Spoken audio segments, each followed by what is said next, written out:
Jadi menarik kalau teman-teman mencermati berbagai konsep tentang manusia, fitrahnya atau kodratnya atau sunnatullahnya manusia.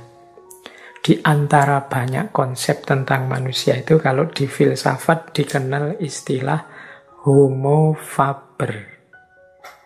Homo faber itu artinya makhluk yang bekerja. Manusia itu adalah sosok yang bekerja.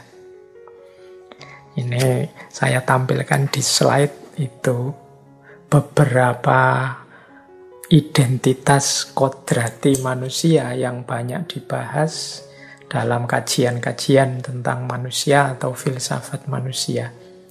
Dalam cermatan saya itu bisa dikategori dalam 4 klaster fitrahnya manusia itu. Yang pertama adalah manusia itu adalah makhluk yang rasional, animal rasional. Kadang-kadang disebut sebagai makhluk yang intelek, punya intelijensi. Tidak persis sama dengan makhluk-makhluk yang lain. Ini anugerah luar biasa dari Allah pada manusia. Itu identitas pertama ini, makhluk yang intelek.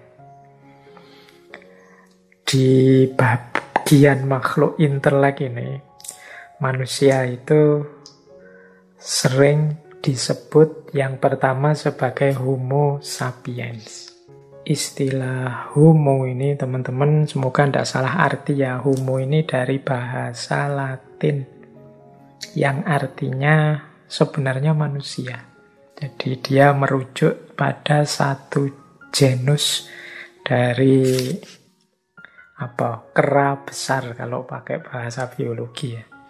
Yang salah satu genusnya itu ya manusia. Nah ini kalau dalam bahasa Latin disebut homo.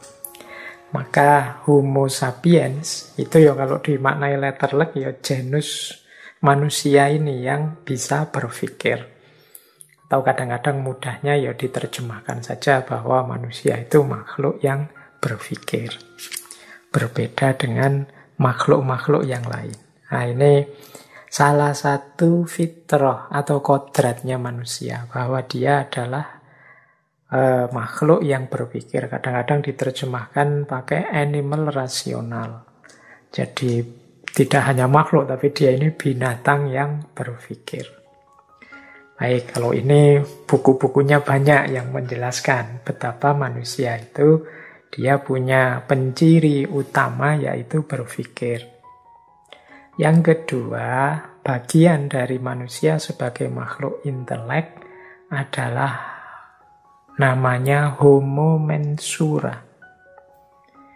Homo mensura itu istilah ini sebenarnya satu konsep yang dikemukakan seorang filosof Yunani namanya Protagoras. Homo mensura itu makna letterleknya manusia adalah makhluk yang menilai, makhluk penilai. Maksudnya bukan kok seperti dosen-dosen atau guru-guru memilih nilai muridnya. Maksudnya manusia itu adalah yang menetapkan semua standar-standar nilai dalam hidup ini. Manusia itu dalam hidupnya selalu memberi nilai, apakah itu kebenaran, keadilan, hukum, dan lain sebagainya. Sumber nilai mungkin bisa dari mana-mana, tapi yang memutuskan dan menetapkan nilai itu ya manusia. Jadi kita ini kan selalu kalau melihat apa-apa itu tidak pernah berhenti menilai. Ini namanya homo mensura. Oh, itu baik. Kalau ini tidak masuk akal. Oh, kalau yang itu ya masuk akal sih, tapi tidak pantas begitu itu. Itu namanya menilai. Kita tiap hari kan dalam hidup ini serba menilai. Tidak pernah atau jarang berhenti hanya pada data dari panca indera. Kita seringkali menilai. Makan pun ya kita nilai ini enak, ini tidak enak. Ini terlalu jauh. Wah, kalau itu terlalu berkhayal, ngawur itu. Oh, kalau kita selalu menilai. Itulah hakikat manusia sebagai makhluk intelek yang kedua. Yang ketiga ada istilah homo rassentis. Homo rassentis ini manusia sebagai makhluk yang merasa, punya perasaan. Jadi di antara khasnya manusia itu dia punya kepekaan rasa. Nah, ini namanya homo rassentis. Ya nanti mungkin lain waktu kita jelaskan detail ya aspek homo ini, penciri kodrat manusia. Ini belum sempat kita jelaskan dulu di ngaji filsafat waktu kita membahas tentang fitrah. Karena waktu kita membahas tentang fitrah lebih fokus pada perspektif agama, perspektif Islam. Nah, kemudian ada juga homo volens. Homo volens ini manusia itu makhluk yang berkeinginan. Jadi manusia itu tidak pernah puas di satu titik. Dia ingin yang baru, menciptakan lagi, berkeinginan lagi. Itu manusia sebagai homo volens. Kemudian manusia sebagai homo educandum. Homo educandum itu manusia itu makhluk yang dapat dididik. Seperti apa karakter seseorang, seperti apa kepribadian, sosok, keterampilan, dan lain sebagainya. Itu bisa ditanamkan pada manusia dan bisa sukses karena manusia itu punya karakter bisa dididik. Kita itu bisa dilatih apa saja sesuai ideal-ideal atau cita-cita yang kita inginkan. Kita ingin menjadi orang ini atau menjadi orang seperti itu atau membentuk karakter kita begini atau begitu, itu pasti bisa asal kita terbuka untuk dilatih, untuk melatih diri atau untuk dididik. Karena memang pencirinya manusia itu homo educandum. Tidak ada manusia yang paket jadi. Jadi manusia itu perlu disosialisasikan, dididik, dibentuk, dan lain sebagainya. Nah, ini bagian dari manusia yang sebagai makhluk yang berpikir. Ada pula terkenal sekali manusia sebagai makhluk sosial. Kalau ini teman-teman sering dengar ya, bagian dari manusia sebagai makhluk sosial itu ya ada homo socius, ada homo economicus, ada homo conquered. Homo socius itu manusia itu sebagai makhluk yang membutuhkan yang lain. Perlu bergaul, berinteraksi dengan yang lain. Disadari atau tidak disadari. Yang kedua, homo economicus. Homo economicus itu manusia sebagai makhluk yang senantiasa ingin memenuhi kebutuhannya. Jadi manusia itu makhluk yang berkebutuhan. Baik kebutuhan yang sifatnya asali maupun kebutuhan yang memang diciptakan sendiri sesuai keinginan-keinginan tadi. Sesuai homo volens tadi. Ingin ini, ingin itu bisa bertambah terus kalau manusia. Kalau hewan kan insting saja. Makan sudah kenyang ya sudah. Kalau manusia tidak cukup hanya itu. Dia bisa menetapkan sendiri, oh saya butuh ini, butuh itu. Karena manusia homo economicus. Kemudian homo conquered. Manusia itu makhluk yang mampu beradaptasi. Jadi kalau teman-teman mencermati ya betapa beragamnya hidup ini. Misalnya ada yang sangat kaya, ada yang sangat miskin, ada yang begitu gembira hidupnya, ada yang mendapat ujian sangat berat. Dulu kita sempat dijajah 350 tahun katanya oleh Belanda. Itu pun ternyata ya tidak kiamat. Kita tetap bisa beradaptasi. Karena memang di antara kekhususan fitrah manusia itu kemampuannya beradaptasi. Menghadapi situasi apapun. Kemampuannya untuk survive. Nah, ini makhluk sosial. Ada lagi sering juga kita dengar manusia itu sebagai makhluk Tuhan, ciptaan Tuhan. Nah, ini kalau di filsafat ada dua homo. Yang pertama homo viator dan yang kedua homo religius. Homo viator itu manusia itu makhluk yang senantiasa mencari jati diri. Siapa aku? Hakikat hidupku ini apa? Makna kehadiranku di muka bumi ini apa? Seperti sering kita lakukan di ngaji filsafat, termasuk bulan ini. Itu hakikatnya ya dorongan fitrah kita sebagai manusia yang berciri homo viator. Makhluk yang mencari jati diri. Pergumulan filosofis sejak zaman Yunani sampai zaman posmo kontemporer hari ini kan mudahnya adalah kisah manusia yang berusaha memahami diri, mencari jati dirinya. Nah, itu menunjukkan bagaimana manusia itu homo viator. Yang kedua, homo religius. Jadi, ini mungkin sering kita dengar ya, bahwa manusia itu ada dorongan fitrah dalam dirinya untuk beragama atau bertuhan. Karena dia punya penciri homo religius. Nah, ini mungkin dulu pernah kita jelaskan di beberapa sesi filsafat ketuhanan. Bagaimana hakikat religiusitas manusia. Bagaimana dorongan-dorongan untuk beragama, untuk bertuhan.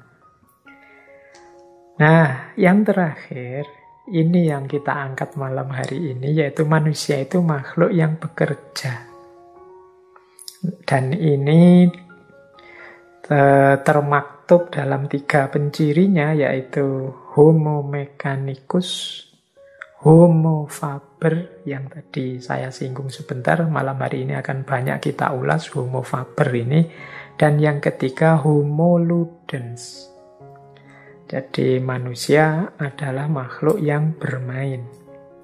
Jadi manusia itu makhluk yang beraktivitas, yang cirinya apa? Homo mechanicus. Geraknya manusia itu teratur, ada polanya, sehingga bisa diprediksi, tidak acak. Itu namanya homo mechanicus. Teman-teman boleh memahami ritme mekanika hidupnya masing-masing. Kadang-kadang kita menyebutnya ya apa-apa itu tindakan manusia itu ada algoritmanya kalau pakai bahasa hari ini ya. Itu sebagian dari homo mechanicus. Kalau hubungannya dengan manusia. Jadi karena manusia itu makhluk yang bergeraknya teratur, bisa dibaca polanya.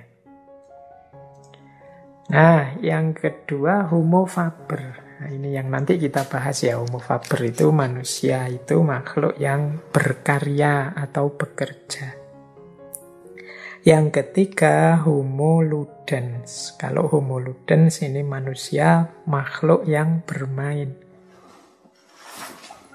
Ini teman-teman boleh mengulang lagi membuka ngaji filsafat ketika kita menjelaskan tentang permainan. Nah, itu tema homo ludens.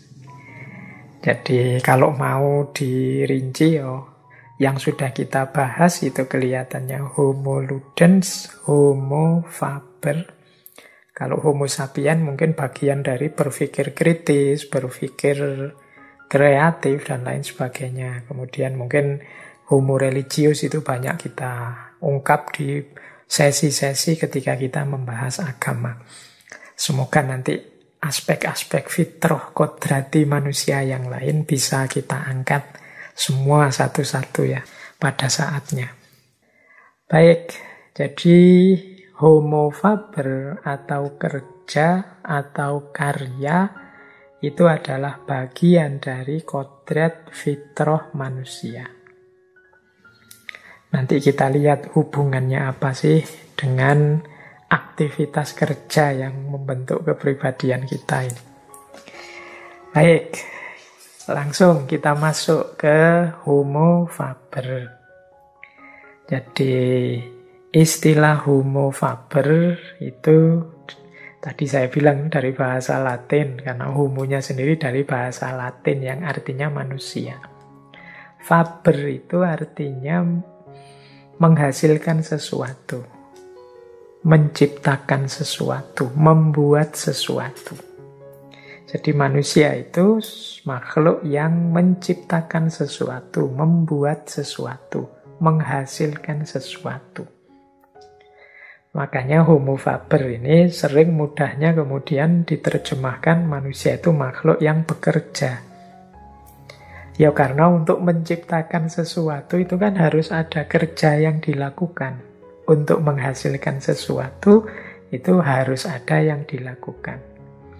Jadi makna pertama dari Homo faber itu adalah manusia sebagai yang bekerja. Jadi yang menunjukkan bagian dari man the maker, untuk manusia menghasilkan sesuatu. Berarti apa ya? Kerja itu berarti sifatnya esensial dalam diri kita. Dia hakiki, bagian dari kodrat kita. Makanya manusia itu kalau ndak ngapa-ngapain sama sekali, ndak enak. Jadi ndak nyaman. Boleh teman-teman merasakan sendiri. Apa ada manusia yang bisa tidak ngapa-ngapain? Pasti dia ngapa-ngapain. Yo, Pak, tapi kan saya punya teman pengangguran, Pak, ndak bekerja. Ya pengangguran dalam arti profesi yang dikenal, atau mungkin kerjanya ndak menghasilkan uang, atau dia ndak jadi pekerja di mana. Tapi kan ndak mungkin ada orang itu ndak punya kesibukan sama sekali. Yo, semoga ndak seperti guyonan hari ini kan, kesibukanmu apa hari ini? Wah, saya hari-hari ini sibuk sekali nganggur. Pekerjaan saya yang nganggur itu dan lain sebagainya. Tapi manusia itu hakikatnya kerja. Manusia itu mengendalikan nasib dan lingkungannya melalui aktivitas kerja. Dan itu dorongan dari dalam dirimu. Jadi yang homo-homo itu tadi kan maksudnya fitrahnya manusia, kodratnya manusia. Nah, kalau dimaknai lebih jauh, di situ saya tulis beberapa pemaknaan jauh dari Homo faber itu, misalnya manusia itu kapasitas dan kemampuannya diukur dari sejauh mana dia menghasilkan sesuatu, sejauh mana dia melakukan kerja. Jadi saya itu apa sih yang saya bisa, apa sih yang saya mampu, kapasitasku berapa atau seperti apa sih, itu biasanya dilihat aku bisa menghasilkan apa yang bisa aku lakukan yang membuahkan sesuatu. Nah, ini bagian dari Homo faber. Makanya orang yang tidak bisa apa-apa itu kan rasanya agak minder gimana gitu. Wah, saya itu rasanya kok tidak bisa apa-apa. Itu kan teman-teman rasanya minder. Itu karena bagian dari dorongan makna diri kita sebagai makhluk yang bekerja atau menghasilkan sesuatu. Bahkan lebih jauh, manusia itu mampu mengenali dirinya dari apa yang mereka kerjakan. Jadi kalau kita ingin memahami siapa kita, ya yang kita lakukan kan merenungi diri kita. Kalau teman-teman cermat, sebenarnya merenungi diriku itu yang direnungi apa sih? Sebagian besar bahan atau materi renungan itu adalah apa yang kita kerjakan, apa yang kita lakukan. Kalau teman-teman bertanya pada diri sendiri, siapa sih aku itu? Itu kan teman-teman membaca apa yang aku lakukan selama ini. Jadi kita itu mengenali diri kita dari apa yang sebelumnya kita kerjakan. Aku kok orangnya gerusa-gerusu ya? Aku kok orangnya lambat ya? Aku kok orangnya tidak sabaran ya? Aku kok orangnya... Ini kan kualitas-kualitas dari kerja, aktivitas sehari-hari yang kita lakukan. Jadi itu antara lain makna dari Homo faber. Nah, selanjutnya manusia juga secara umum menilai hidup ini dari apa yang mereka kerjakan. Jadi nilai-nilai kemanusiaan itu banyak dikaitkan dengan apa yang dikerjakan oleh manusia. Jadi baik, buruk, benar, salah. Kalau dalam agama itu ada halal, ada haram. Itu kan semuanya bersentuhan dengan hidup, cara manusia menjalankan hidupnya, beraktivitas. Jadi nilai itu kita rumuskan dari situ. Oh itu orangnya rajin. Oh itu orangnya males. Oh kalau yang seperti itu tidak boleh, itu merusak. Oh kalau yang begini bagus, ini sesuatu yang misalnya menginspirasi. Oh ini, nah, itu sebenarnya semuanya berhubungan dengan kerja. Nah itu makna homo faber. Bisa pula dimaknai manusia itu dia dipandang tidak bernilai dalam tanda petik ya. Ketika dia tidak mampu mengerjakan sesuatu atau tidak mampu menghasilkan sesuatu seperti yang diinginkan. Wis mudahnya begini, untuk tidak noding keluar ya, untuk kita sendiri misalnya. Kita misalnya mahasiswa ujian. Kok ya ujian kita tidak bisa nggarap, tidak bisa mengerjakan tugas dari dosen. Wah, saya tidak mampu ini. Itu kan kita merasa kecewa dengan diri kita. Karena tidak mampu melakukan kerja tadi. Saya tidak punya arti lagi. Kita terus memandang rendah diri kita kayak kemarin-kemarin di identitas kemarin banyak kita jelaskan.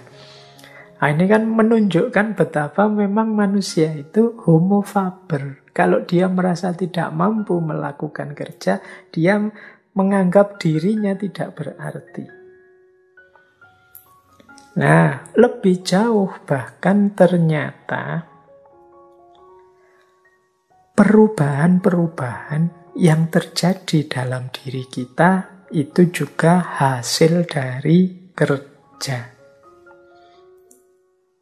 Jadi kita ini, diri kita seperti apa konstruksinya hari ini, itu adalah buah dari kerja yang kita lakukan.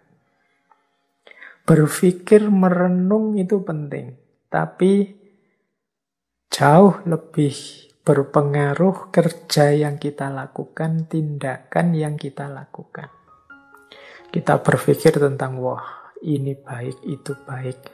Menurut saya membantu orang lain itu utama. Menurut saya gotong royong itu bagus. Menurut saya hidup tertib itu bagus. Itu kalau cuma dalam pikiran, dia tidak membawa pengaruh besar untuk hidup kita.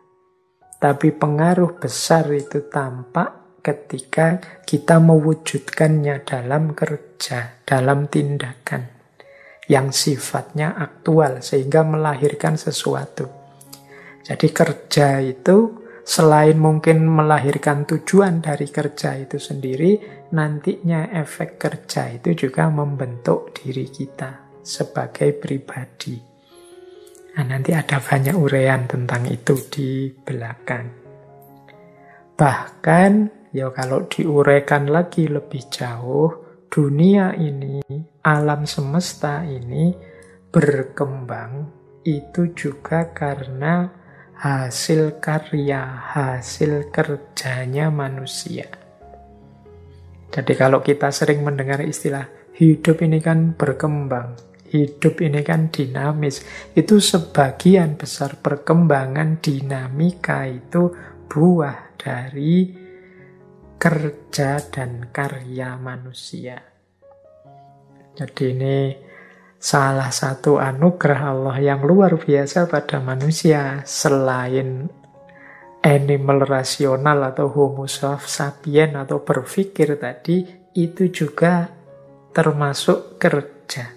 Jadi di antara penciri khususnya manusia ya di aspek kerja ini. Baik, itulah makna-makna dari homo faber. Jadi kalau ada yang tanya, Pak, kok yang diangkat malah tema kerja sih Pak untuk memahami hakikat diri? Ya karena memang bagian dari kedirian manusia itu ya aspek kerja ini.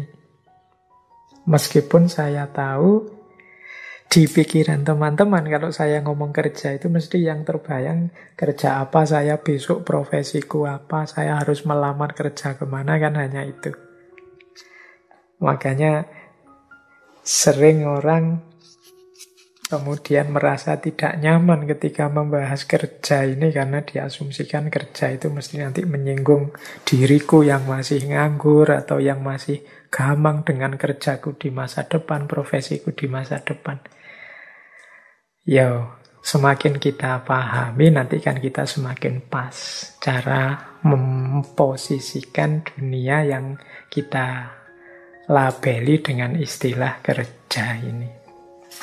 Jadi tidak masalah ya teman-teman, justru kegelisahan atau ketidaknyamanan ketika membahas tema kerja ini menunjukkan betapa memang ada semacam dorongan kodrati dalam diri kita, setiap manusia, untuk menghidupkan unsur kerja sebagai bagian dari tugas dan amanat kita di muka bumi. Nah, menarik, saya angkat juga malam hari ini, meskipun tidak bisa kita ulas panjang lebar mungkin di lain waktu, yaitu pembedaan antara work and labor. Kalau work itu artinya kerja, labor itu kadang-kadang kalau buka kamus itu artinya buruh. Nah, ini kita lihat ya, ini saya ambil makna bedanya antara work and labor. Kalau Karl Marx misalnya punya filsafat yang luar biasa tentang buruh. Beberapa mungkin filsafat-filsafat pembebasan itu banyak juga yang membahas tentang buruh. Tapi malam hari ini kita tidak fokus ke situ. Kita pahami saja sebentar bedanya antara labor and work. Labor itu ya memang sering diartikan buruh.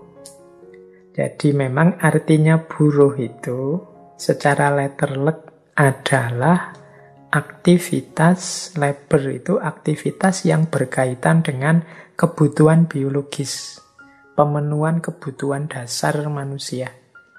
Makan, minum, buang air bahkan dan lain sebagainya. Itu dalam bahasa Inggris istilahnya labor. Nah, kenapa kok kemudian konotasinya adalah buruh, sering dimaknai sebagai buruh? Ya, orang bekerja pada orang lain, baik individu atau mungkin organisasi atau mungkin perusahaan. Itu kan dia melakukannya demi upah atau bayaran, yang kemudian upah atau bayaran itu dipakai untuk memenuhi kebutuhan hidup. Jadi segala yang kita lakukan untuk memenuhi kebutuhan hidup, termasuk ketika kita bekerja pada orang lain, itu secara etimologi namanya labor. Nah, makanya kemudian istilah ini dipakai untuk menunjukkan pada sosok yang kita kenal sebagai para buruh, para karyawan, kalau bahasa lebih halusnya mungkin begitu ya. Nah, berbeda dengan work. Kalau work itu mungkin dalam bahasa Indonesia lebih pas maknanya itu karya. Jadi segala yang kita lakukan yang itu menghasilkan sesuatu, apakah itu ciptaan atau kreasi atau apapun yang membawa efek pengaruh manfaat pada dunia secara umum. Tidak hanya memenuhi kebutuhan dasar kita. Jadi ini namanya work. Misalnya kita nulis buku yang dibaca banyak orang, itu work. Kita bikin film, bikin YouTube, bikin vlog, bikin TikTok yang menyenangkan banyak orang, itu lebih work. Jadi ini karya. Kalau labor itu yang diincar adalah pemenuhan kebutuhan dasar, ya antara lain dengan cara bekerja pada orang, pada lembaga organisasi. Kalau work itu sifatnya menghasilkan karya. Kalau di labor itu banyak juga kerjanya menghasilkan karya, tapi karyanya tidak bisa dia klaim, tidak bisa dia akui. Misalnya buruh pabrik sepatu misalnya, dia bikin sepatu-sepatu mahal, sepatu bagus. Tapi dia tidak bisa mengklaim sepatu itu karyaku. Karena dia membuat sepatu hanya menjalankan perintah. Yang dia incar adalah bayarannya dari membuat sepatu itu. Bukan karya sepatunya. Kalau sepatunya sendiri, dia sendiri mungkin tidak kuat beli sepatunya. Harganya mahal. Padahal dia yang bikin. Nah, ini nanti yang banyak dikritik oleh Karl Marx. Nah, beda dengan work atau karya. Kalau karya, ini aktivitas ini kita lakukan menghasilkan sesuatu, membawa efek atau pengaruh kepada lingkungan di luar kita dan memuaskan keinginan kita. Ini lebih pada work. Ya, ada kalanya work dan labor ini nyambung. Mungkin ada situasi misalnya saya pelukis, bikin lukisan monumental yang luar biasa, membawa pengaruh. Dan ternyata lukisan ini juga ada nilai uangnya. Saya terus dapat uang dari situ. Kayak teman-teman hari ini YouTuber bikin YouTube yang sebenarnya ini passion saya, YouTube ini. Saya sukanya ngajar, sukanya memberi petunjuk pada orang lewat YouTube, saya lakukan. Ini saya puas dengan karyaku ini. Tapi ada nilai uangnya juga. Nah, di titik ini work dan labor bertemu. Tapi ada kalanya juga orang itu hanya labor. Kerja yang dia lakukan tidak cocok dengan passionnya. Dia tidak bisa mengklaim hasil karyanya karena dia hanya ikut orang. Ya, sama-sama kerja, misalnya bikin YouTube, ternyata kita itu hanya ikut orang, ikut YouTubernya. Nah, kita tidak bisa mengklaim karya YouTube itu karena orang mesti dikaitkan dengan yang punya YouTube, yang punya channel. Kita hanya bantu di situ, mungkin bantu kameranya atau bantu soundnya. Yang penting kita setelah bantu dapat uang sih. Sehingga uang ini untuk memenuhi kebutuhan kita. Ini labor. Kalau work itu karyanya ya karya kita. Kita bisa mengklaim dia berpengaruh besar pada orang lain. Dan orang juga ngerti kalau itu karya kita. Apalagi kemudian hasilnya besar. Kita yang menikmati. Nah, itu bedanya work dan labor.